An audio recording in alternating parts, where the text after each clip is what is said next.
Kedaung terbagi di dua wilayah, Kota Tangerang dan Kabupaten Tangerang. Kedaung Wetan berada di Kecamatan Neglasari, Kota Tangerang, dan Kedaung Barat berada di Kecamatan Sepatan Timur, Kabupaten Tangerang. Masyarakat di sekitaran Kedaung lebih mengenal etnis Tionghoa dengan istilah Cina Kedaung atau Cina Benteng secara umum. Dalam kehidupan bermasyarakat, warga Cina Kedaung dan masyarakat pribumi yang mayoritas Muslim saling bergandengan dan menjaga kehidupan beragama yang rukun dan penuh toleransi. Menurut kami di sini masyarakat terutama keturunan Tionghoa ya dengan masyarakat Muslim sini itu baik-baik saja kok, dari dulu juga bersatu ya, nggak ada ribut masalah tentang agama apa, nggak ada, tentang keyakinan nggak ada. Malah kami di sini kalau ada acara ritual ini sejid ya, disebut sejid ya, dia orang nggak pernah membantu di sini. Kalau ada acara apa, kadang-kadang komunitas agama pun kami undang. Iya, jadi kita duduk bersatu di depan sama. Iya, tanpa pilih kasih gitu. Banyak ya di sini ya, macam-macam ya. Ada yang sales, buka usaha sendiri juga gitu. Jadi nggak rata gitu ya, nggak semua usaha enggak. Ada juga yang kerja gitu. Ya, hubungan masyarakat kita orang Islam baik. Yang kematian bantu orang Islam ramai-ramai. Waktu ngubur apa ramai-ramai ke makam. Kayak Cina juga bermasyarakat sama orang Muslim. Kalau ada kantang, ada perdebatan. Nah, saling bermasyarakat sih kagak ada maksudnya kagak ada bentrokan. Cina Benteng. Kalau kita mengurut sejarah Tangerang, asal-muasal Cina Benteng itu dari mana, maka ada dua alur gitu ya, cerita sejarah. Pertama abad 14 atau tahun 1407 ada kapal dari Tiongkok, Chen Silung, mendarat di Teluk Naga. Kemungkinan besar itu sudah mulai datang, mereka sebagai pendatang baru waktu itu. Kemudian yang berikutnya adalah abad 17, tahun 1740 terjadi pembantaian besar-besaran warga Tionghoa di Batavia. Itu juga diperkirakan orang-orang Tionghoa pada saat itu mengungsi ke Tangerang. Gitu. Karena peristiwa itu peristiwa besar-besaran ya, peristiwa besar-besaran bagaimana mereka dibantai habis-habisan waktu itu. Kemudian dari situlah kita mulai. Kemudian kenapa menjadi namanya Cina Benteng? Karena berasal dari Benteng Makassar gitu ya. Di pinggir Kali Cisadane itu ada Benteng Makassar. Itu berasal dari orang Indonesia, artinya salah satunya orang Makassar. Kenapa dinamakan Benteng Makassar? Karena banyak orang Makassar di situ pada saat itu. Di sepanjang pinggir Cisadane itu banyaklah kaum Tionghoa tuh yang berdiam di situ, gitu ya, berdiam di situ. Nah itu terus berkembang karena kan Cisadane itu artinya Cina Benteng itu kan tersebar ke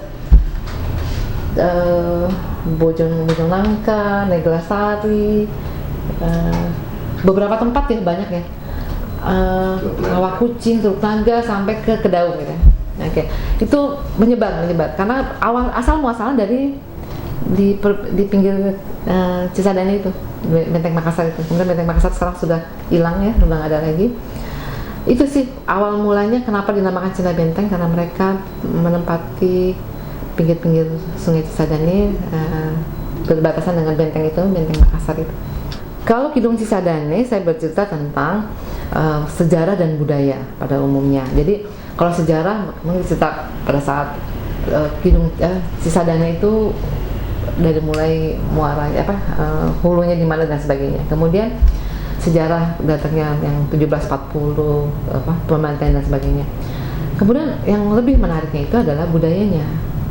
Budaya Cina Benteng itu kan itu banget ya, dari mulai cengbeng, upacara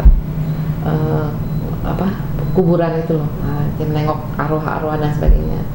Kemudian ciotao itu, kemudian kue bulan dan sebagainya. Itu banyak banget saya cerita di situ. Kemudian ada satu rumah, rumahnya Kapitan Oiji Jisyan itu di daerah Karawaci itu, nah itu yang saya tulis juga. karena nilainya banyak sekali, bukunya nggak ada lagi. Saya lupa lagi judulnya, tapi banyak banget.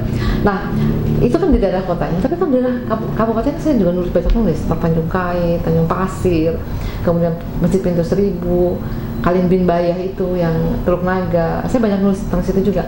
Yang Gunung Sesadane juga sampai ke Tanjung Burung tuh saya ceritanya. Nah, gitu.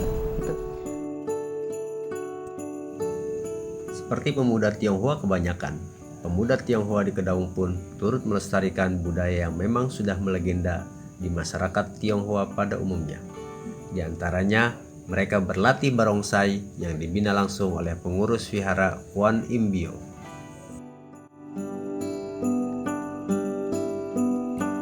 Kegiatan anak muda yang maksudnya hobi anak muda itu barongsai. Kita mulai didirikannya mulai tahun 2000. Perkumpulan barongsai Kwan Im Bio ini. Dari tahun 2000 sampai sekarang saya yang dari pertama sampai sekarang itu saya yang memimpin grup barongsai ini. Jadi itulah kegiatan-kegiatan yang ada di wihara ini di Kwan Im Bio. Jadi saya bikin barongsai ini cuma ini insting sendiri gitu ya, insting sendiri mau bentuk barongsai kayak gini ya, paling memang sekilas tuh saya melihat lah barongsai dari grup lain ya, katanya beli di Cina atau beli di Malaysia. Saya sesekali pernah melihat gitu kan, oh, kayak gini, lukisnya juga kayak gini gitu kan. Nah itu jadi saya peragakan di sini gitu, saya praktekkan. Kalau ini disebutnya barongsai ya, jadi tarian singa gitu ya, sebenarnya lion dance itu tarian singa. Nah kalau naga atau liong ya, kalau orang Tionghoa itu bilang itu liong, jadi tarian naga. Kalau barongsai ini khusus yang main ini cuma 2 orang, jadi pemain pala sama runtut ya. Kalau naga atau liong itu harus 9 atau 7 orang, minimal 7 orang ya, sampai 9 orang. Ya sebenarnya sama aja sih ya, tapi kalau dipikir-pikir memang lebih tingkat kesulitannya lebih banyak di barongsai. Karena barongsai itu dia punya akrobatiknya itu ya lebih banyak. Maksudnya harus benar-benar yang punya jiwanya atau nyalinya yang pemberani kalau untuk di barongsai. Kan nanti ada barongsai patok gitu kan yang pakai tiang besi itu. Nah itu harus benar-benar yang punya nyalinya berani, harus yang baru bisa main di situ. Ke Bali, kita pernah di Bali tahun 2013 itu dalam rangka Asia Pasifik itu 2013 itu menyambut kedatangan kepala negara ya waktu itu. Kita sih jarang ya ikut lomba-lomba begitu ya, karena ya beberapa faktor ya. Pernah sih ikut kompetisi ulang tahun Kota Tangerang Selatan itu ya, waktu itu kita juara 2 dalam rangka ulang tahun Kota Tangerang Selatan, terus sekitar tahun 2010 ya kalau nggak salah, ulang tahun Kota Tangerang Selatan yang keempat waktu itu, juara 2. Wihara kami berkegiatan seperti wihara-wihara lain. Ada kebaktian yang dilakukan pada malam Rabu dan baca parita keng itu pada malam Jumat, Kamis malam Jumat. Pada hari Minggu juga ada kebaktian untuk anak-anak sekolah minggu, dan minggu sorenya itu kegiatan kebaktian remaja Tridharma Kwan Im Bio. Biasanya kita rutinnya itu memang persembahyangan. Kalau untuk lingkungan memang mungkin dari RT RW setempat mereka melaksanakannya gitu ya. Tepatnya mungkin 1986.